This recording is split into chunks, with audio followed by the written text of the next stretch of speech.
Fit. Yay. Psst, iyaz, we're live. Guess what? What? It's Jenny Josephson's birthday. Yay. All right. I told her she didn't have to be here, but she showed up anyway. You can't see her. Right. Here we go. Ready? Am I recording?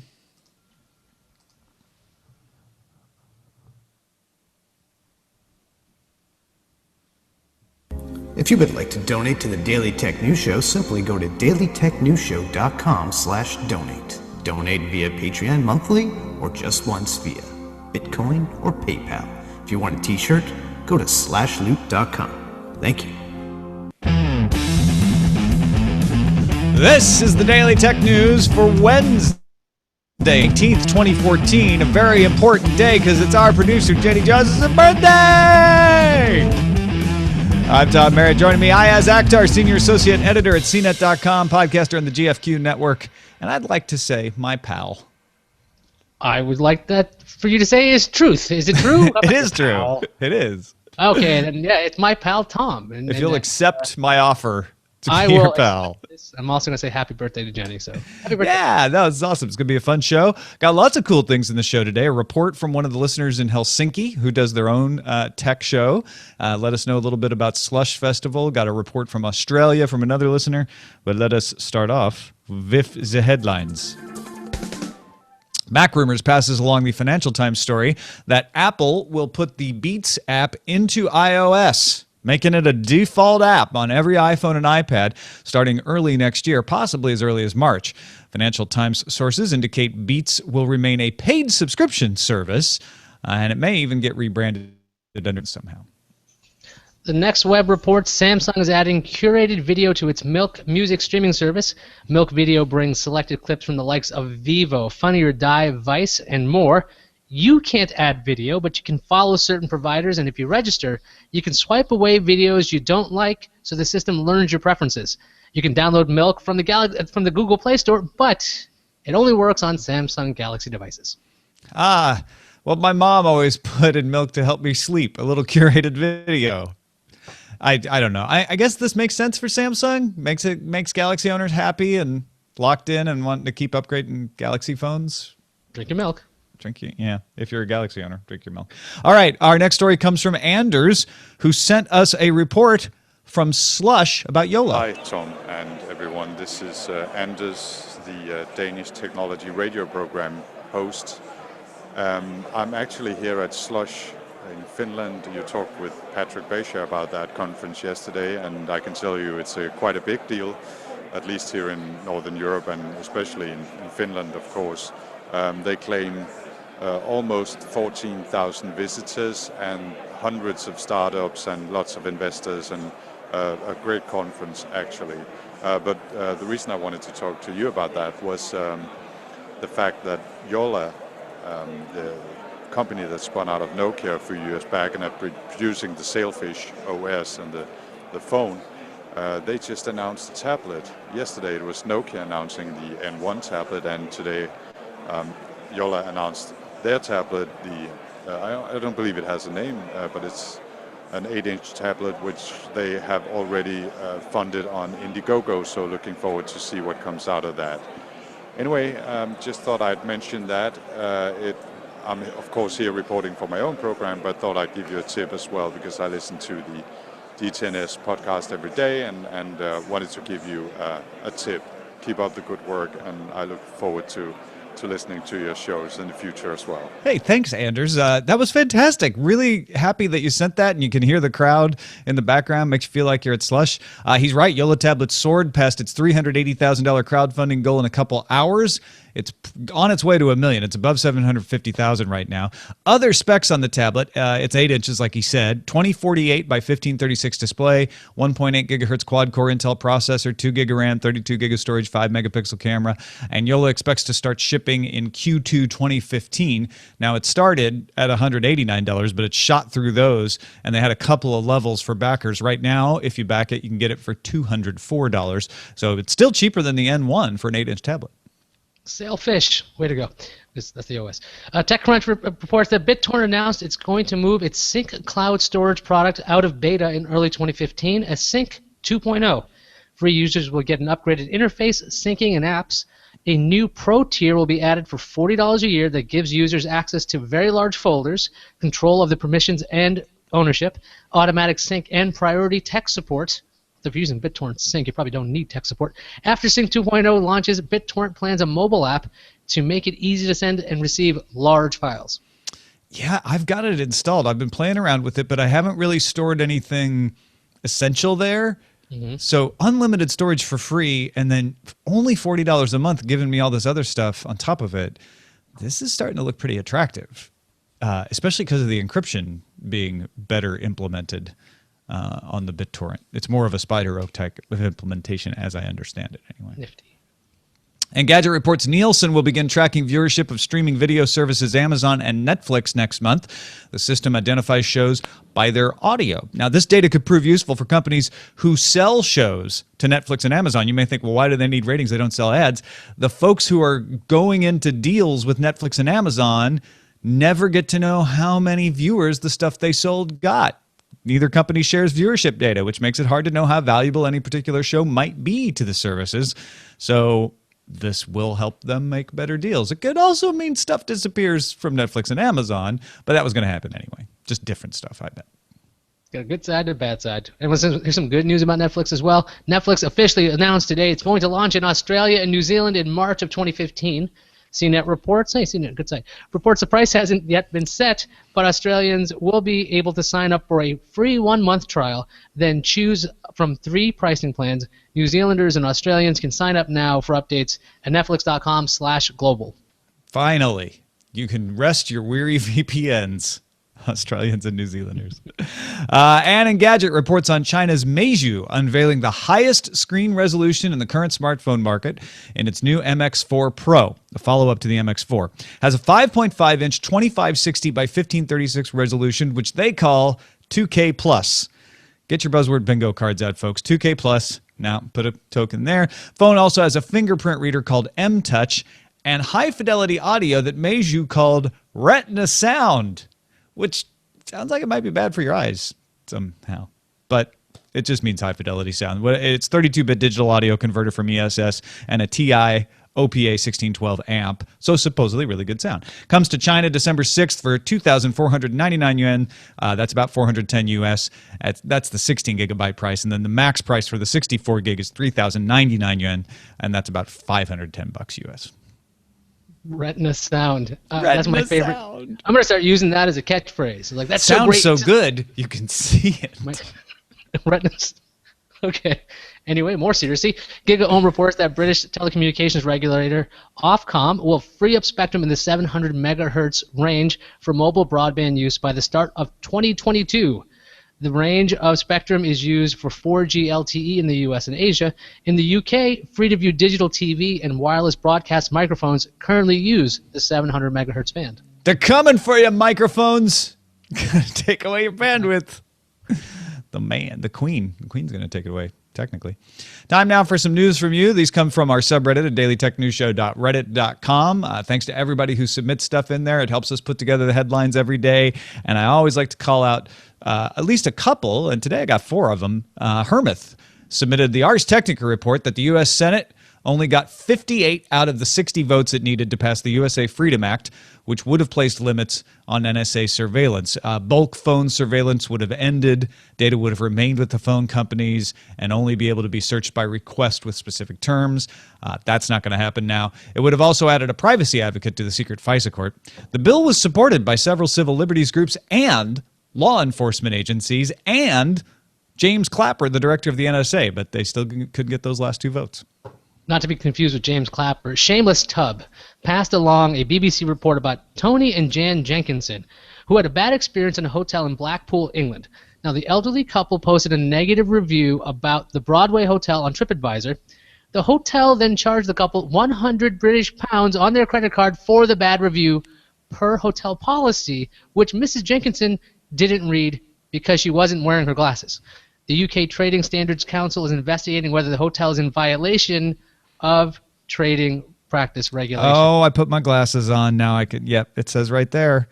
That's not allowed. You can't put that in the terms, can you?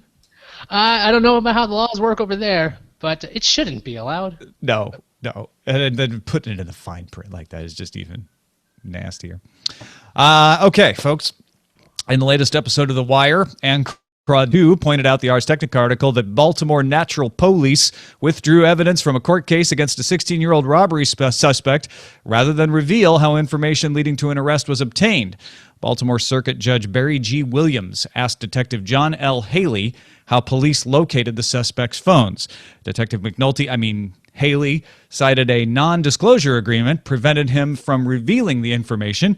Judge Williams said, "You don't have a non-disclosure agreement with the court," according to the Baltimore Sun. That's what he said. Prosecution withdrew the phone and the gun from evidence, but intend to continue the case. One can imagine many bottles of Jameson's were smashed by the railroad tracks that night. StarfuryZeta passed along an Engadget report that Uber is now investigating itself for violations of its own privacy policy. Apparently, Uber's New York general manager, Josh Moorer, used Uber's so-called GodView tool to track the movements of BuzzFeed reporter Johanna Buyan in 2 instances, one in order to meet the reporter for an interview, and a second time to use as an example in an email meant to answer questions related to a story on Uber competitor Lyft. The problem is the reporter did not give Moorer her permission in either instance. Uber's privacy policy states that employees at all levels are prohibited from accessing rider or driver data unless it is for a limited set of legitimate business purposes, including facilitating payments, monitoring fraud, and troubleshooting. And in addition, entrepreneur Peter Sims told Reuters he considered suing Uber after his location was broadcast to a room at an Uber launch party without his permission, and somebody called him, somebody didn't know, or I maybe texted him, and said, "Hey, are you at the corner of, 5th and Lex?" or wherever he was. So, yeah, the plot thickens. We talked about this on the morning stream this morning with Scott Johnson, and it really is showing Uber's culture at this point that we've seen repeated things. I think that was Scott's point that he made really well, which is one of these things happening. You could say like, oh, that's a slip. Maybe there's an understandable reason, and hopefully they'll fix that. But it's becoming a pattern of things where Uber's just kind of arrogant and doesn't care. Yeah, I think Time.com also had like a list of 7 dead serious things that have gone wrong with Uber, and they've withstood all of this so far.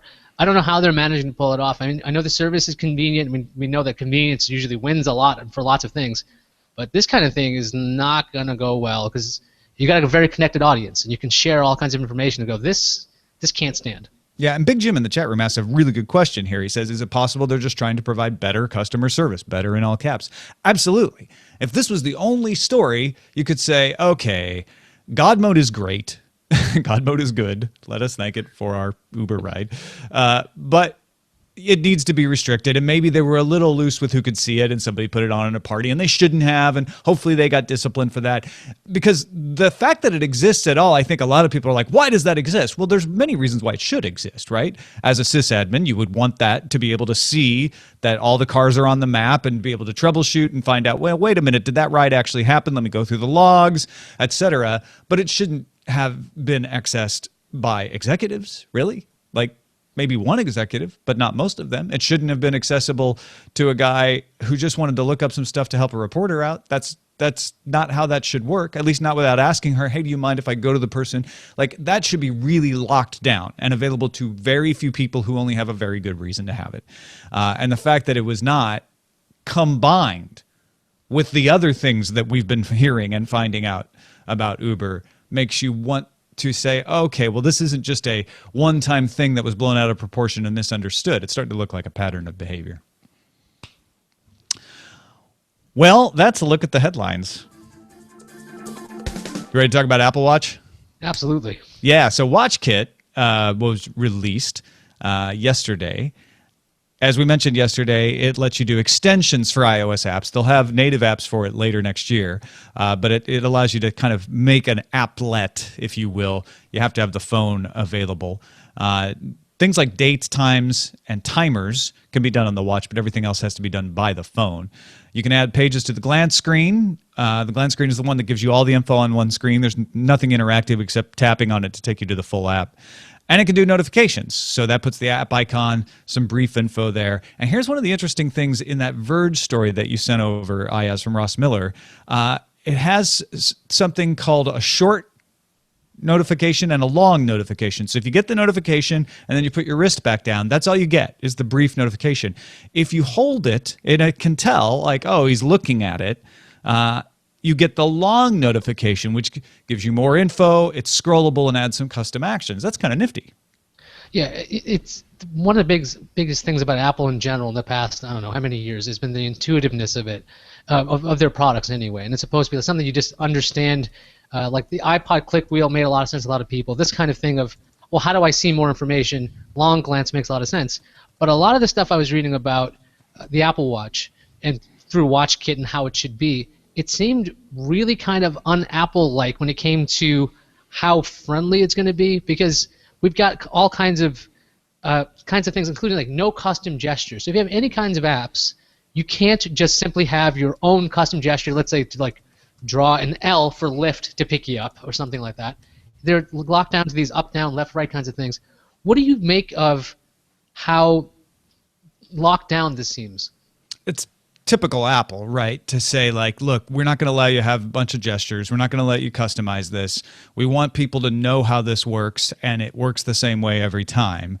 That's going to limit the functionality, but that's always the trade-off Apple makes, is to say familiarity and keeping you within bounds makes for a better user experience. My guess is we'll see this be locked down. We'll see certain developers saying, well, we'd like to do this, but we can't. We'll hear some users saying, why can't I do, this? Like, I want to customize a gesture, etc. And then Apple will let that in down the road, just like they're letting native apps down the road later. Once those native apps come, then maybe they'll have limited customized gestures, etc. But I do think it's smart for them to keep it within bounds so that I'm not confused every time I launch an app, like, oh, wait, how does this one work? Because it's it's going to be, for many people, a new interface. There was that, and there's also like the maps. So if you have maps on your watch, they're static and not interactive. You can have like up to 5 annotations. You can't scroll around in the map that's on your wrist.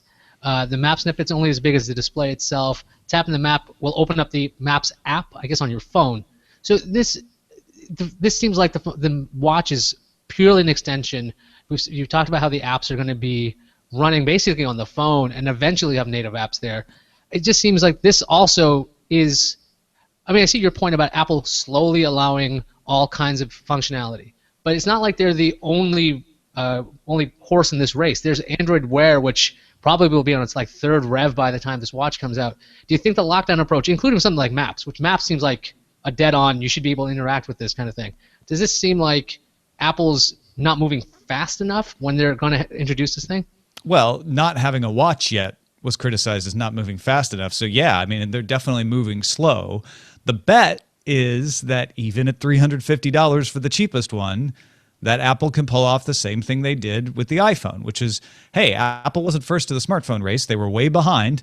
They didn't have apps. Freaking Trio had apps when the iPhone launched and the iPhone didn't. And they, and it was way too expensive and you couldn't get a subsidized version, remember? Like, there were all kinds of crazy things about the iPhone at first that just flew in the face of what you're supposed to do, and it still took off. Apple thinks they can do it again with the watch. I want to say it sounds harder to me because I think the smartphone had a more natural use. Like, people saw it and were like, oh, that touchscreen, that's amazing. Other than the scroll wheel on the side for being able to select things, which I think is pretty innovative, I'm not seeing anything that just blows me away and says, oh, well, I get it now. I have to have that. And like you say, like the Maps thing, for instance, it's going to be natural for you to want to move that around and say, well, what's the context of where I am?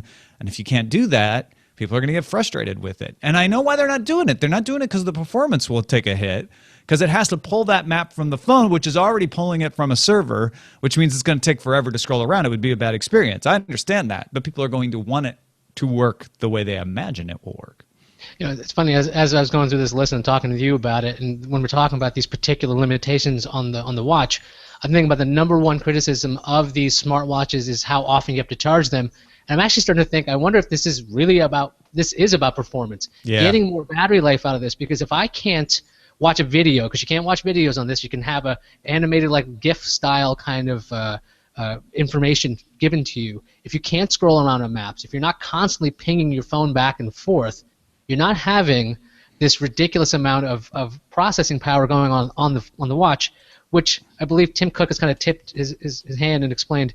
If you use it use it a lot in the course of a day, it'll kind of go a day, which is good and bad, because a lot of the Android Wear devices don't survive a day because they're so powerful. They're like basically mini phones that requires a ton of battery. You don't want a chunky device on your wrist, though that's good for certain styles. This is not that kind of thing. It might be just tons of concessions to go, look, we can't make this thing do all the things right away because you're going to hate. It runs really fast, but it works for 20 minutes because this is a timepiece that you have to really, I'm glancing. There's my boarding pass information. It seems like if their battery life can be long enough, and these performance, these trade-offs are for better battery life, it might be worth it. That's basically what the iPad is, right? It's a tiny logic board with a huge battery. If most of the processing is off the device and it's limited, maybe it'll do good on battery life. Yeah, I think, you know what, the more I think about it as we're talking, the thing it's going to have to do is have people go, oh, is that the Apple Watch? Can I see it? Right? And the only thing I can think of that makes people do that is those notifications that you talked about being dead simple and accurate, right? So it tells you at the right moment, hey, here's your flight information. Oh, I've got my boarding pass on my wrist. I've got coffee in one hand, suitcase in the other. No problem. Boom. With the watch. Little things like that impress people could be the thing that makes that work a little better, right? And you'll be able to do Apple Pay with it, right? It'll have NFC. Am I making that up off the top of my head? As long as you have the phone with you. Right. You still have to have the phone do the processing, but it can send the NFC information. So that's another thing. Don't have to take the phone out of the pocket, which was a big reason I liked Square's wallet. And I can just wave the watch, All right. Yeah, and Apple Watch also extends Apple Pay to, I think, the iPhone 5S and 5C. So as long as you have that, you should be able to use Apple Pay. You can't do that with those phones particularly. So it seems like standard Apple stuff of we're going to kind of control this tightly. There was some information about the screen sizes and how many pixels it's going to have. That's obviously something very important. But the idea that they're already thinking about larger watch sizes or different watch sizes in the future, because this is part of the bullet points The Verge pointed out. That seems like something that's kind of, I wouldn't say plagued the iPhone, but it definitely slowed down iPhone development in apps, because when the first one was designed, there wasn't this idea of let's think ahead and think the phones are going to get larger. And a lot of app developers had to redefine phone size everything. and tablet size. And tablet size was just twice phone size. That was it. That's all they had. Yeah, but to have this look ahead, I think that's actually a plus that we'll see more generations of it and go, okay, well, the watch design and interface and everything I know, it still works on this, and the apps still work. The way they're describing it as the way certain websites are adaptive designed for different screens, the apps will flow from the top left corner and fill the screen. So that sounds like it should work pretty nicely. That's a good solution to that. I still like the little pointing out of the Force Touch. I like the idea that you can tap the device a little harder. It's almost like something you want to intuitively do with things that don't work. You're like, come on. Oh, totally. I found myself doing that. Like I tap a link and it doesn't work. Maybe if I tap it harder, it doesn't make any damn sense at all, right? But it's just a natural reaction. So it's supposed to work on the watch. So at least for AirPlay, so that'd be crazy. All right, let's take a look at the calendar. November 20th is the last day to give face back. That's what I'm calling Facebook feedback these days. On their new terms and conditions. They wanted you to forget, but don't forget. Our pick of the day comes from Bill in Huntsville, Alabama, who says, I'm obsessive about browser tabs. I keep many tabs open in several instances of Chrome all the time, and I like to have them in a particular order. Bill, in this manner, I am totally exactly like you. You're kind of like this too, aren't you, Iyaz? Yeah. Tab actually, order. I'm going to mention too. Go ahead. Keep going. Yeah. Bill says, I have found the recent tab selection in Chrome to be unreliable. Several weeks ago, Alan Malventano of PC Perspective gave this as his tip. It's a Chrome extension called OneTab. I've been using One Tab ever since. Love Alan's work. He's great. And no surprise that he's got a good Chrome extension here. One Tab, what it does is if you have a bunch of tabs open, you press One Tab, it saves them as a text list. So it frees up all the memory that all those tabs might have been taking up because they had little applets going or whatever. But once you want to have them back, you can just click the button again and it'll either put them all back, or you can say, actually, I just want a couple of those, and it'll just put those back for you. So it essentially stores the tabs for you without taking up memory. Pretty slick. Hilariously, I already had that installed. I forgot what it was called, and I've been using it for a long time. If I could make a pick, if you don't mind. Oh, yeah, please do. Tabs Manager for Google Chrome. I also open up tons of tabs. Too. I lose it. I lose stuff all the time. The simplest thing is when you click this, what looks to be a Batman logo, Tabsman, get it. You click it. You can actually type in what you're looking for. Like if I type in inbox, it'll highlight Google inbox or whatever the heck I'm looking for. That saves me a lot of mental work of staring at favicons and like, okay, which one is it? And I don't know which one it is. I have 20 different spreadsheets opened. That saves me a ton of time. Tabsman, also on Chrome. And if you're on Firefox, I don't know if they have it. So good luck. Yeah, there were some good tab extensions for Firefox out there, though, if Tabsman is not available across that. So please send us your picks. Maybe it's a Firefox extension. Maybe it's something totally different. Maybe it's a garlic press. I don't know. Send it to feedback@dailytechnewsshow.com, and you can find my picks. I should put my garlic press pick up there at dailytechnewsshow.com/picks. All right, got a few messages before we get out of here. Howard in Mountain, Maryland, responded to Patrick and my responding to discussion of what's called zero rating. Zero rating is when a service says, okay, this particular app will not count against your data. We were talking about T-Mobile. Big Jim had brought that up. Howard says, you discussed the probability that T-Mobile's practice of not counting certain streaming music services against their customers' data cap violates net neutrality. Under the scenario presented during the show, there was no indication that T-Mobile was favoring any particular data or impeding the transfer of data through their network. The marketing decision to waive particular streaming music services data from the data cap does not change the speed of any particular data flowing over the T-Mobile network. No streaming music service has a fast lane, and no one is restricted to the slow lane. Until one of those partners' data gets a priority or another is throttled in the T-Mobile network, I believe there's no net neutrality violation. The consumer still has the choice of choosing a non-partner service that burns through their periodic data allowance, but this data will be delivered at the same speed as the partner's data. So this is what I was trying to get at yesterday, and I didn't do a very good job because Patrick was very firm in his belief that this was a neutrality violation, is the argument Howard's making, which is, well, the strict version of net neutrality is not preferring packets, and no packets are actually being preferred.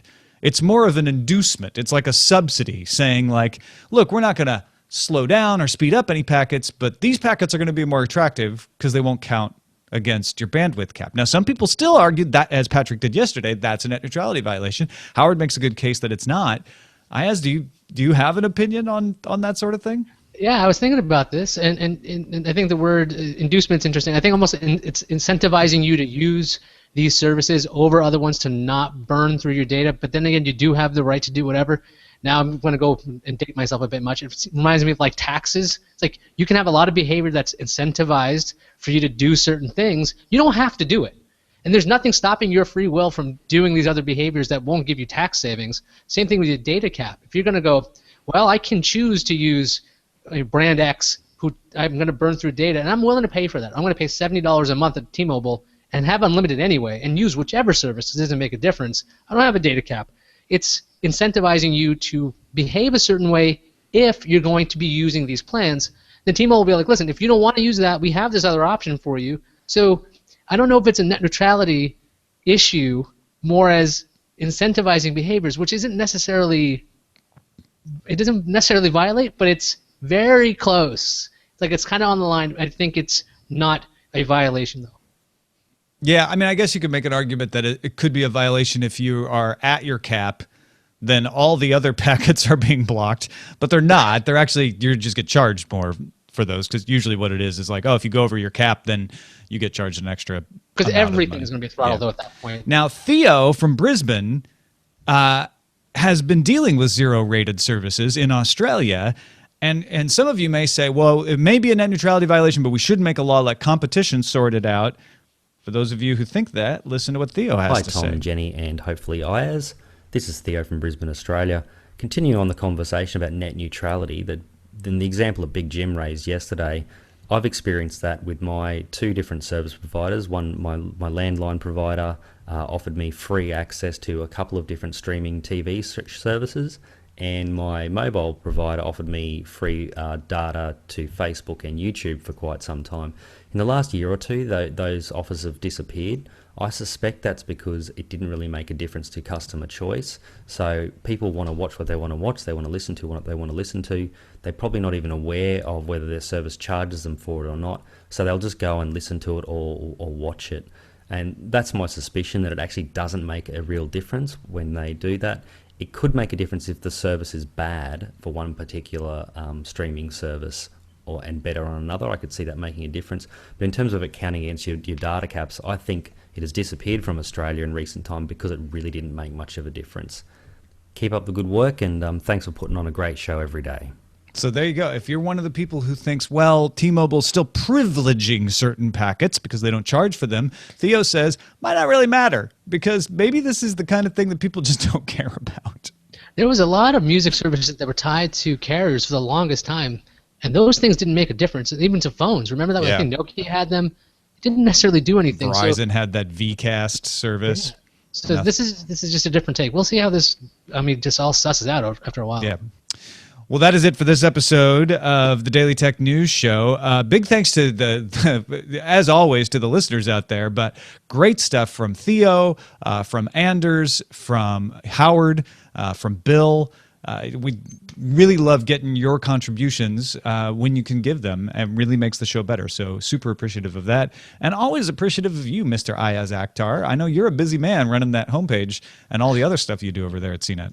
Yeah, it's been crazy. So yeah, CNET, obviously we're getting towards the holiday time, so there's lots of Black Friday information. And if you're like, hey, wait a second, is that just because something's a great deal, maybe you shouldn't be buying it.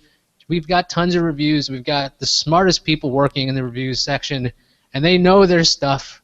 It's so fun talking to Katzmeyer, who takes care of TVs, because we're just picking each other's brains nonstop when it comes to set-top boxes and all those kinds of things. So before you buy some of this stuff that's really discounted, go to CNET.com. And find out some reviews, or find the deals at CNET.com, because we got that as well. Yeah, tell Mr. Katzmeyer I say hello. Sure thing. And I want to plug one more thing. Yeah. The dumbest show I do, Podcast Without Pretense. You should watch it on gfqnetwork.com. It's Jonathan Strickland, Eric Sandine, and myself. We usually yammer about horrible movies that we have inflicted upon each other. And it's like nobody ever wins in this kind of contest. It's good fun. It's really dumb. I have a great time doing it. gfqnetwork.com. Podcast Without Pretense. Go Three watch podcasters enter, none leave. None leave any better. They enter. And follow Iyaz on Twitter, twitter.com/Iyaz. Thanks, man. It's great having you on the show. Thanks to our 4,573 patrons. You guys are the best. We really appreciate you following that value for value model. I hope you're getting the value that you expect out of it. And if you do, if you find that you've got a little value out of the show and you haven't given us anything, and you feel like you can, because if you can't, we totally understand. Lots of ways to do it. You can go to patreon.com/acedetect. You can use our PayPal donate button, Bitcoin, Dogecoin. You can buy a shirt. That's all available at dailytechnewsshow.com/donate. And in particular, the print version of The Year in Tech History is out. This is the book that I wrote. This is an updated version to the chronology of tech history, and it's got illustrations by Scott Johnson. That's there too, dailytechnewsshow.com/donate. Don't forget, you can have a voice in what stories we cover at our website, or at our subreddit, rather, dailytechnewsshow.reddit.com. Our email address is feedback@dailytechnewsshow.com. You can give us a call, 512-59-DAILY. That's 512-593-2459. And listen to the show live, if you're not doing it already, 4:30 p.m. Eastern, 1:30 Pacific at alphageekradio.com. Our website is dailytechnewsshow.com. We'll be back with Jill Duffy from PC Mag tomorrow to talk about fitness trackers. Talk to you then. This podcast is part of the Frog Pants Studios Network. For more information about this and other shows, visit frogpants.com. Audio program so good, it's like you're there. Woohoo! Yay. That was great. Good show, man. That was fun. Great show. Great Always a show. blast. And my computer didn't die. Yay, it's a miracle. Yay. Yeah, it made it all the way through. No hiccups. I'm going to really have to. Actually, when you were talking during like the first headline, it froze on me. And I was like, oh my God. And then it sped up throughout the whole thing. And it caught up to you. So I'm like, I have no idea if you can hear me. I'm just going to speak now. Okay, I was wondering, like, you seemed a little bit more... Laggy? No, not laggy, just like a little bit less jumping in on the discussion part of the headlines. That makes perfect sense now. Yeah, that Because you was... were just trying to catch up, so... Yeah. Not that it was fine, like there was nothing bad about it, but I was like, oh, I guess he's not that interested in this story a couple of times, right? And it's like, oh, now I know why. Yeah, it was more like, is it working? Because you're like, TV is right behind me where you are, so I can't tell. Yeah. So I was like, Well, dude, you never let it fluster you. I was not able to tell at all. That's It worked your great. fault. You trained me. Clown. Don't blame me. No, that was lots of fun. I'm going to upgrade my machines. It's happening this year. I'm very happy about this because all things are good. And I can do that. You should talk to Finally. Franklin, see if you can. Well, he's in San Francisco, though. I was like, you could see if you could review some laptops. But are the laptop reviews done in New York? In New York, I can get. Yeah. I mean, that's how I have this Chromebook borrowed. I don't know what I need right now. I mean, do I want a MacBook Air like $800? It's like it'll work. It holds value. So I'd get a ThinkPad, honestly. yeah, do I want to Like maybe even a yoga. You know, I got to test out the yogas at work, and I'm like, I'm not No? super impressed with some of them, or the ones I am impressed with are really freaking expensive. So maybe. Wait, Jax has an idea. Jax is a really big fan of phablets. So if it's a phablet, he's into it. But anything bigger than a phablet is too much for a 7-pound dog. Don't think I haven't thought about how to set up like a Google Hangouts or Skype just using my Nexus 7. I have been thinking about this. I can make it happen. It's gonna so not work well, but It's gonna be amazing. No, the opposite of it. It's amazing in the way it fails, maybe? I don't know. amazing, kind of like seeing an elephant ride a ball. Like, whoa, that shouldn't work. Why is that working? That defies physics. That's basically what my Nexus 7 Google Hangouts with the USB mic thing. I'm actually. I gotta stop thinking about it. I'm gonna do it. I gotta get something that works well. Do it. It's like, how do I? I could. I think I could do it with a Nexus 7. The Chromebook couldn't even understand that I had a USB mic, so that's really scary. It's a real Chromebook. I think Chromebooks are great in very restricted purposes. Somebody who really just needs basics. That's why I think they're so popular in education, where it's like, we actually don't want people to be able to do too much with them. We just want them to be able to look things up on the web and, edit some documents and send some emails. But my friend who's an editor was looking for a real cheap laptop, and I was like, she was looking at Chromebooks, and I was like, I don't think that's going to work for you, because so many things she does need Office formatting, Microsoft Office formatting. And I was just like, I know you could use Office 365, but I think you'll run into something where it's like, oh, well, change the formatting, and she's an editor, right? That's kind of important to get right when she's sending documents back and forth to her clients. So yeah, Chromebook is like a Swiss Army knife that you can carry with you, so it's useful. But if you have a toolbox, a toolbox kicks the hell out of a Swiss Army knife. Handy, and convenient. But that's a really good way of thinking about it, because limited usage. It's like your home toolbox, right? Mm-hmm. You wouldn't go out and do professional contracting jobs with. Exactly. So Chromebook's a home toolbox. You can get the jobs done. Oh yeah, it's a little kit that you got. Oh, can you see the titles? Yes. Did you see where they are in another worst location? Transition ever Today? Yes, I see sunbuns. Yeah. So we've got a couple, which is just like warm curated video. We've got Legally Down Under, which I like. Mm-hmm. There's Check Your Uber Before You Wreck Your Uber. Which I don't even know why. I just like it. And then in the beautiful non sequitur department, the eye-popping retina sounds, which I do like. Retina sounds. The retina sound of this episode will blow your mind. Yeah. And then, of course, all your bandwidth are belong to Her Royal Majesty. Which, I mean, I can't take another all your base jokes, but I do like anything involving the Queen. Eye-popping retina sounds? I feel like that's like my favorite one because of its, well, just because. For the Apple Watch, like Apple Watch contenders. What's the best Apple Watch one? Let's see. Retina wrist. How come we didn't say that? So great. We call it retina wrist. Tomorrow's Watchmen. Who watches the Watchers? Other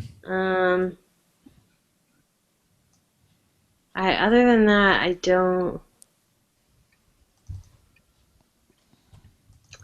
didn't see an Apple one that really.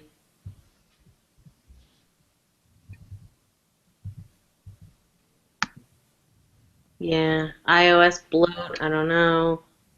It's a little editorial. Yeah.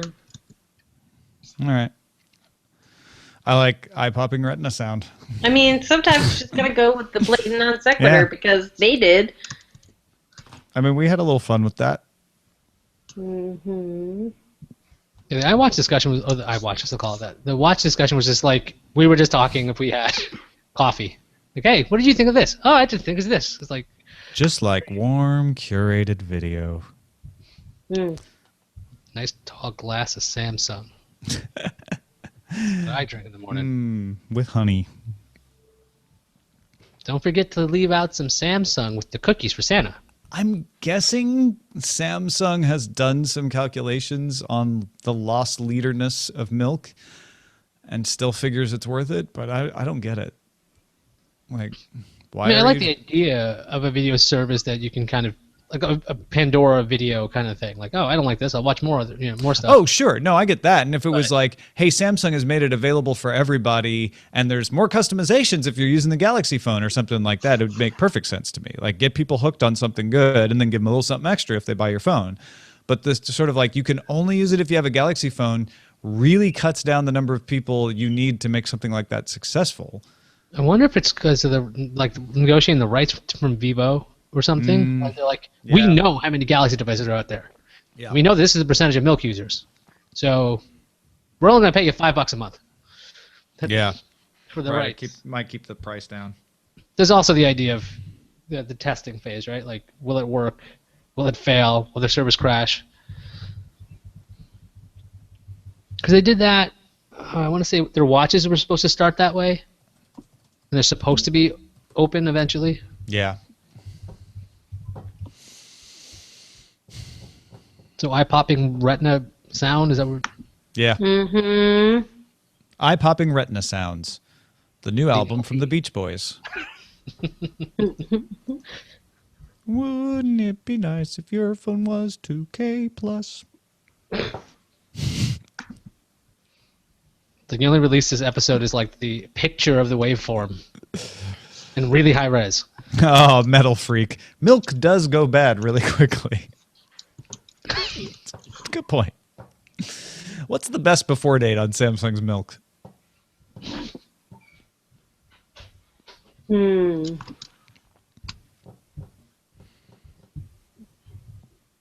work on a milkshake joke at some point? A yard, perhaps? Can you get Taylor Swift Shake It Off on milk? Unlike Spotify? That was a very odd public discussion, wasn't it? Why were they talking about that? Who? Taylor Swift? I totally get why she was talking about it. Well, Spotify sending out a blog post about it. It was like... Because she's so popular, she knew they knew a ton of their customers would be listening to Taylor Swift, and they wanted to counter that argument. Well, yeah, because when you do this search and it says "as made famous by Taylor Swift," and you're like, that happened before they had. I think what is? Oh yeah, that's happened with a ton of my stuff. It's like, oh, I want to listen to the Beatles. Like, no, you don't. No, you don't get As to do made that. famous by the Beatles, of course. Taylor Swift just thinks she's bigger than the Beatles, obviously. That must be it. Let's put words in her mouth. Yes, exactly. She doesn't have enough trouble. Which, by transitive, means she's bigger than Jesus. Oh my gosh. Because John Lennon said Oh no. that she... Only in 1966. I'm just saying, mathematically speaking. Right. No. As long as she's a time traveler in 1966, she is bigger. Now people are... Please don't burn Taylor Swift's unavailable digital There copies. comes hashtag, Taylor. Wait, bigger so than if you Jesus. burn someo's record these days, does that just mean putting it on CD? And is that an insult because it's like nobody's going to use it now because it's on CD? And you're giving it away. That's how you hurt them. And you give the CD away, right? Fling them at people. I got a record for my birthday today. Oh, what'd you get? School.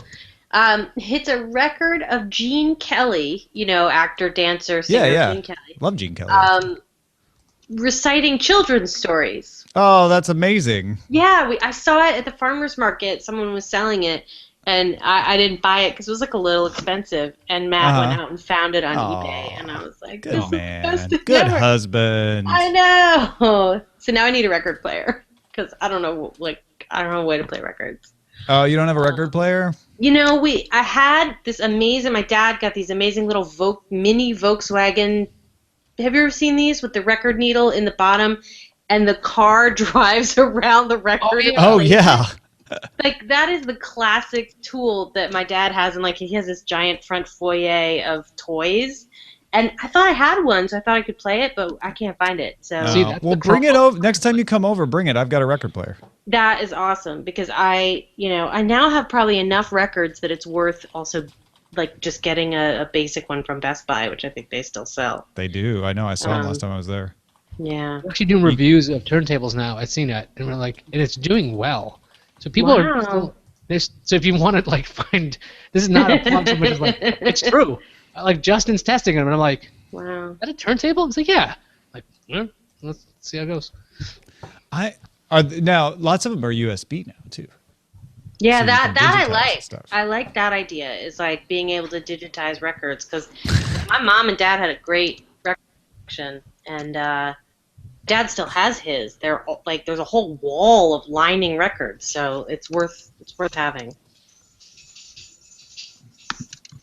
I'm just thinking with that. I just saw TVZ Gun who said if you really want to protest someone's music, you copy it to a hard drive, then run Derek's Boot and Nuke on that drive.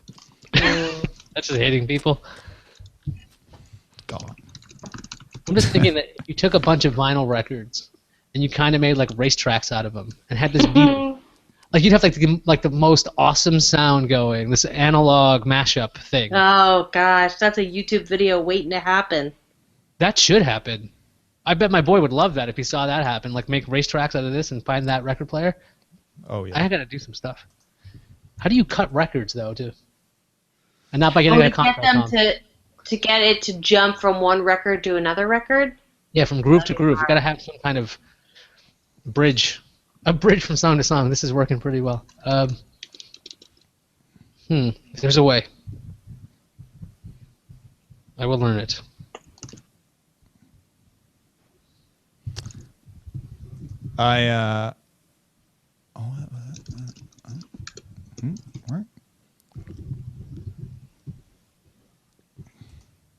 You what now?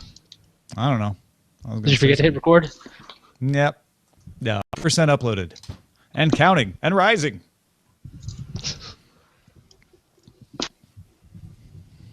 Redeemer's dad also has the Volkswagen Bus record player because it just proves that all dads like the same thing. It's a bus or a Beetle? It's Dark a bus. Redeemer has it. Yeah. Yeah, his dad does. Which is it's such a dad thing to have in the study. Hey, look at what this can do. Oh my gosh, I have to get this. It's called the Sound Wagon. See, Yeah. you're a dad. Yeah, $99. Maybe. Yeah. I'm a cheap dad. And also, it's not great. I mean, it is not great for the record. It's you have to only play it for the novelty of playing it, not to actually play your records because it Gotcha. is. So get some used records. Don't mind cutting them up, making my tracks. I'm cutting I tracks. know what I was going to and say. My friend Laura Stackhouse, who lives in New York, used to melt records and make like ashtrays and planters and stuff out of them. So she would go, because we worked at a bookstore in Austin, Texas together, and we sold vinyl. So she would take all the stuff that wouldn't sell, like the things that just sat there for years and nobody bought, and she would take them home, and then she would like make these art projects out of them. It was when Iyaz asked how to cut vinyl that made me think of it. What was it? Martha Stewart now has like a line of I don't know. Laura used to work for Martha Stewart too. Weird. For 3D printing. She's got like a 3D printing thing. I was like wondering if Yeah, no, I saw that. if I could build a bridge between tracks using a 3D printer. Nothing to do with Martha Stewart at that point, but eye-popping retina sounds. what a weird project to start. The best part about this headline is that I almost didn't include the Meizu announcement in the show. It was on the border. I was like, it's interesting. The 2K Plus is what pushed it over the line, like them calling it that and still being like a highest resolution smartphone screen, etc. And I'm always making an effort to cover things globally that maybe we aren't as interested in because they're not coming here, but they should be of interest in general. And so it was like, okay, I'm going to go for it. I'm going to put it in there. And then it ends up being the title. Eye-popping retina sounds. I just love how sometimes they say like, oh, we're not copying Apple. We wouldn't do that. This is like, no offense, this is, no pun intended, blind copying of retina. Like, there's no point. Well, did you read the article? I didn't mention this in the headline, but they actually had a slide where they thanked Johnny Ive for his inspiration to the industry. What? Yeah. Okay, no, I did not read that. Wow. Just like kind of a, I don't know what the equivalent of a middle finger is in China, but they were giving it to Apple at that point. I'm very happy with the Meizu MX5. It is a thing of beauty. Janiscu7 thinks that I should make an appeal to everyone to go see the Hunger Games this weekend because I need all the help I can get to win the movie draft. Oh, right. That's right. It's your movie, your only movie, basically. He thinks that you guys could make the difference. Go watch it. It's Hunger Games Mockingjay Part 1. So don't watch Part 2 ahead of time. I did, actually. I watched Catching Fire on Netflix this weekend while I was just doing some stuff. Had some time to kill. Part 2 of Mockingjay. That's yeah, you can't watch that yet. Yeah. Not legally. It's probably not even edited yet, frankly. Just watch the unedited version. Like, this is very good. The only way to watch Mockingjay Part 2 right now would be to be in the place where they're editing it. Possibly. Who directs these movies anyway? The Hunger Games series. That's something I should know.